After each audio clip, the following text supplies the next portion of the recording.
A 3 to 4 hour north-south island tour of Bonaire is the ideal way to see and experience the best of both worlds. Because Bonaire is relatively small, 4 hours provides enough time to cover both the rugged, hilly north and the flat, colorful south without feeling rushed. Here is what you can typically expect from a comprehensive North and South Island tour. The rugged north for nature and history. The northern loop is characterized by limestone cliffs, cactus forests, and historical sites. 2. The scenic south for the salt and color. The southern part of the island is almost entirely flat and is home to Bonaire's famous salt industry. Pickup. Most 5-hour tours are designed for cruise passengers and depart directly from the cruise terminal in Kralendijk, but hotel pickup is usually available for land-based travelers. Group size. You can find these tours as small group 10-15 people in a minibus or 4 to 6 people in an SUV. Private tours is also available and often allow you to spend more time at a specific spot, like staying longer at the beach or the distillery. 1,000 Steps is a scenic beach, snorkel spot, and dive site on the northwestern coast of Bonaire, just a short drive from the capital Kralendijk. A small cove backed by dramatic limestone cliffs with turquoise water, this place is great for photos and views from the top. The beach is a mix of white sand, coral rubble, and pebbles, so water shoes are recommended for walking and entering the water. Despite the name, there aren't actually 1,000 steps. About 67 stone steps lead down from the roadside to the beach below. The climb back up after diving or swimming is what gave it its memorable name. Excellent snorkeling and diving is what 1,000 Steps is best known for. Marine life such as hawksbill and green sea turtles are often spotted near the reef. Parrotfish, sergeant majors, butterfly fish, and more amidst hard and soft coral, sea fans, and sponges. Other sightings include eagle rays, barracudas, and even occasional manta rays or whale sharks have been reported by divers. The reef begins very close to shore, so swimming out from the beach quickly brings you over colorful reef garden areas.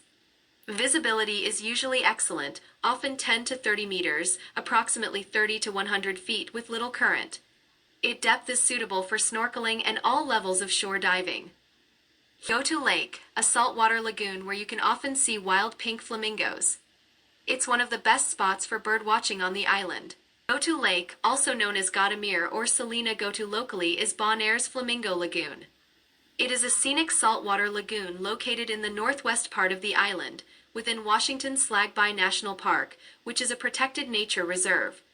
The lake and surrounding wetland are recognized under the Ramsar Convention as an internationally important wetland. Goto Lake is also the largest saltwater lake on Bonaire. It was formed when coral growth created a natural barrier that cut off a former bay from the sea. Besides flamingos, the area supports a variety of shorebirds and other species, making it a birdwatcher's paradise. It is one of the best places on Bonaire to see Caribbean pink flamingos in their natural habitat. The shallow, salty water supports the brine shrimp that give flamingos their pink coloring, and many birds gather here to feed and nest, especially from January to June. The best time for viewing is early morning or late afternoon, with the best lighting and the most active wildlife. There's a scenic observation point above the lake with benches and panoramic views, including a look toward Mount Brandeiras, Bonaire's highest peak.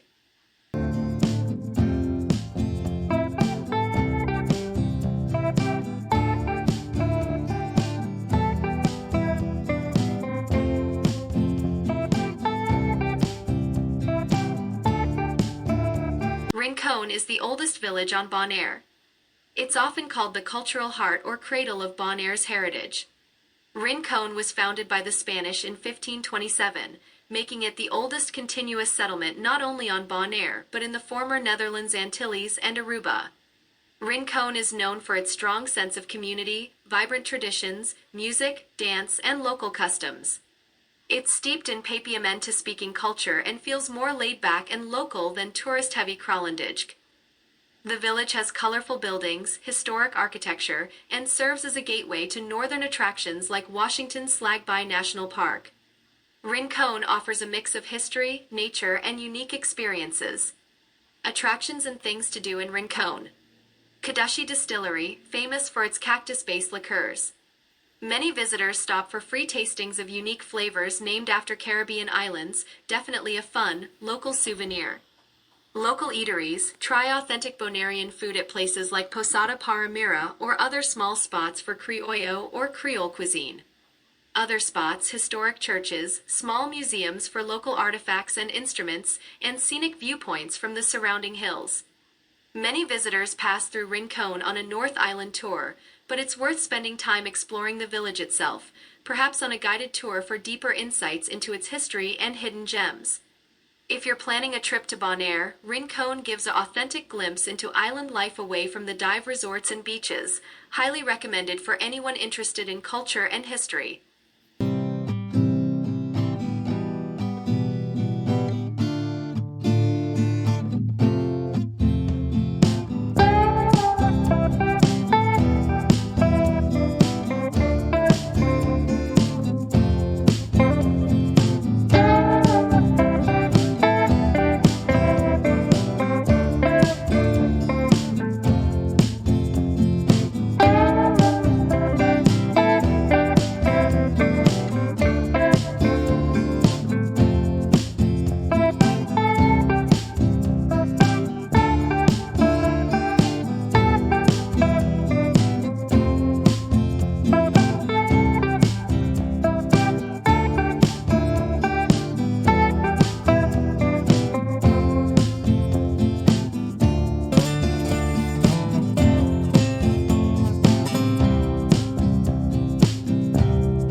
The salt pans and Pekelmeer.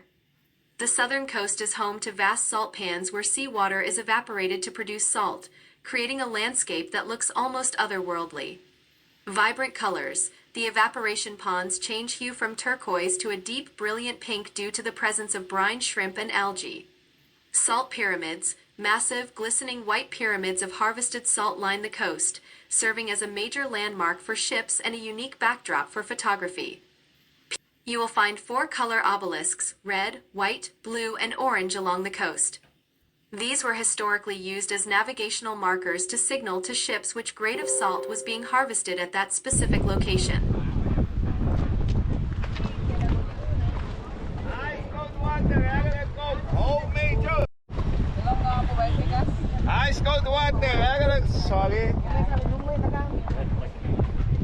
The slave houses in Bonaire are one of the island's most important historical landmarks, standing as a stark reminder of the slavery-era tied to salt production.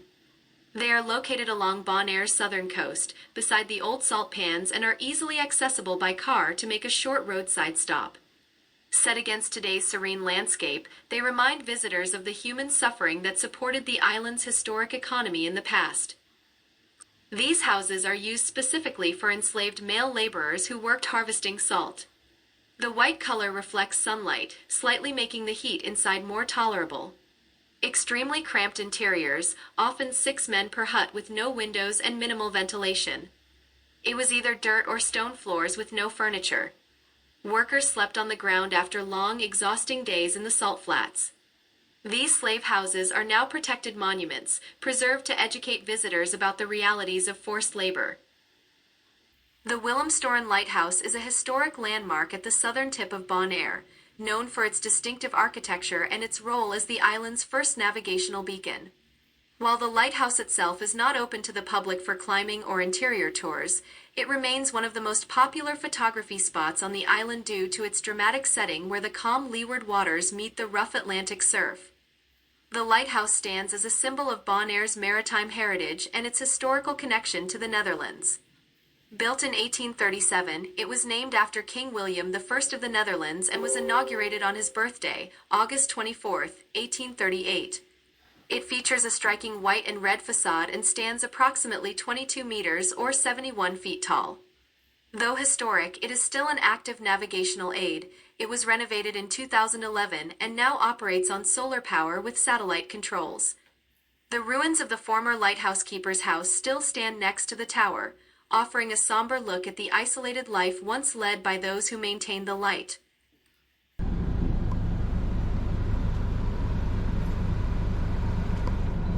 Unlike the calm west coast near the capital, the southern and southeastern shores offer a mix of tranquil lagoons and rugged, wind-swept vistas. The coastal landscape of southern Bonaire is a striking, low-lying expanse that contrasts sharply with the hilly, green terrain of the north. This region is characterized by an ultra-flat topography, often sitting just a few feet above sea level, dominated by vibrant solar salt works and a history deeply tied to the land. Sorobon Beach is a scenic sandy beach located on the southeastern coast of Bonaire, along the shallow waters of Lac Bay, about 8 kilometers, around 5 miles from Kralendijk, the island's capital. It is a local favorite as both a relaxing beach and a water sports hub. The bay's calm waters and shallow depth, often waist-deep for far out and a protection from a coral reef, make it an ideal beach for everyone.